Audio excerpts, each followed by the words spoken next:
अस्सलामुअलैकुम वरहमतुल्लाहि वबरकातुहू। आज की वीडियो शुरू करने से पहले एक बात ध्यान से सुनिए।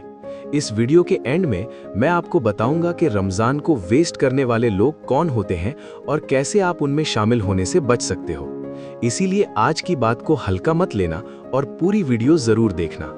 हर साल रमज़ान आता है और हर साल कुछ लोग कहते हैं कि इस बार लाइफ चेंज होगी, लेकिन फिर रमज़ान ख़त्म होता है और ज़िंदगी वापस वही पुरानी ट्रैक पर चल पड़ती है।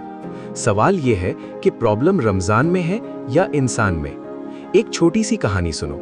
एक आदमी था जो हर रमज़ान में रोज़ा भी रखता था, तरावीह भी पढ़ता था, कुरान भी थोड़ा बहुत पढ़ लेता था।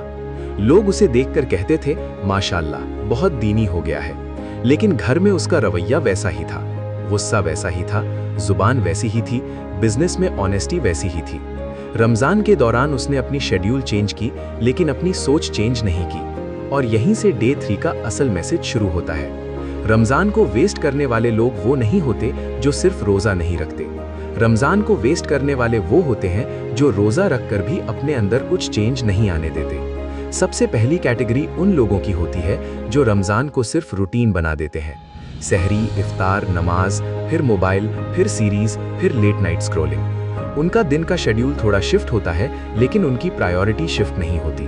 रमज़ान उनके लिए सिर्फ टाइम टेबल चेंज होता है, लेकिन रमज़ान का मकसद कैरेक्टर शिफ्ट होता है। दूसरी कैटेगरी उन लोगों की होती है जो सिर्फ इमोशनल हाई में जीते हैं।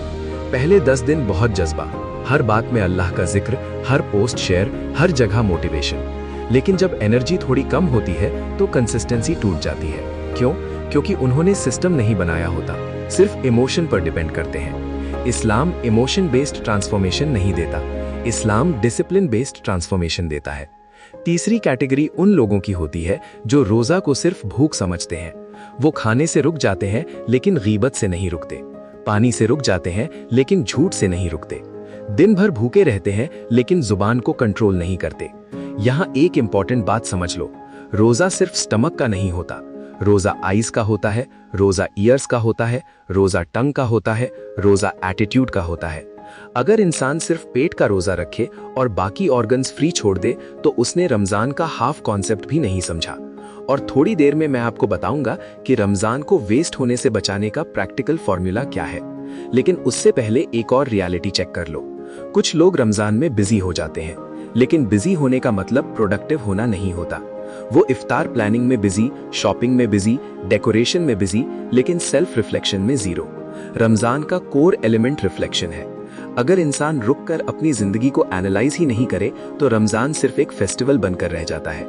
चौथी कैटेगरी उन लोगों की होती है जो कंपैरिजन में जीते हैं। वो देखते हैं कौन कितना कुरान पढ़ रहा है, कौन कितनी तरावीह पढ़ रहा है, कौन कितनी सदका दे रहा है, लेकिन वो खुद से नहीं पूछते कि मैं कल से बेहतर हूं या नहीं।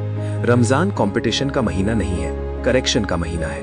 अब सवाल ये है कि इन कैटेगरीज में गिरने से कैसे बचा जाए। सबसे पहले इंटेंशन क्लियर करो। रमज़ान को सिर्फ कंप्लीट नहीं करना, रमज़ान से करेक्ट होना है। दूसरा, अपने लिए एक छोटा रियलिस्टिक सिस्टम सेट करो। रोज 30 मिनट कुरान पढ़ना ज्यादा रियलिस्टिक है या एक दिन में 5 जुज पढ़कर फिर 4 दिन स्किप करना। तीसरा, अपने रिएक्शन ऑब्जर्व करो। अगर भूख में गुस्सा कंट्रोल कर लिया तो समझो रोजा का अफेक्ट हो रहा है। अगर भूख में भी वही इरिटेशन है तो समझो ट्रेनिंग अभी स्टार्ट नहीं हुई। चौथा, हर रात 5 मिनट सेल्फ ऑडिट करो। आज मैंने क्या इंप्रूव किया, आज मैंने किस जगह स्लिप किया। अवेयरनेस के बिना रमज़ान सिर्फ फिजिकल एक्सरसाइज बन जाता है। अब जैसे मैंने शुरू में कहा था कि रमज़ान को वेस्ट होने से बचाने का फॉर्मूला क्या है। फॉर्मूला सिंपल है लेकिन कंसिस्टेंट होना चाहिए। Clear intention, limited goals, daily audit, reaction control. अगर आप ये 4 चीजें फॉलो कर लोगे तो आप उन लोगों में नहीं होंगे जो रमज़ान के बाद कहते हैं पता ही नहीं चला कब गुजर गया।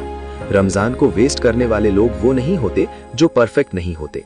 रमज़ान को वेस्ट करने वाले वो होते हैं जो ऑनेस्ट नहीं होते, जो अपनी वीकनेस एक्सेप्ट नहीं करते, जो सिर्फ आउटवर्ड चेंज करते हैं। इस बार डिसाइड करो कि आप आउटवर्ड नहीं इनवर्ड चेंज लाओगे।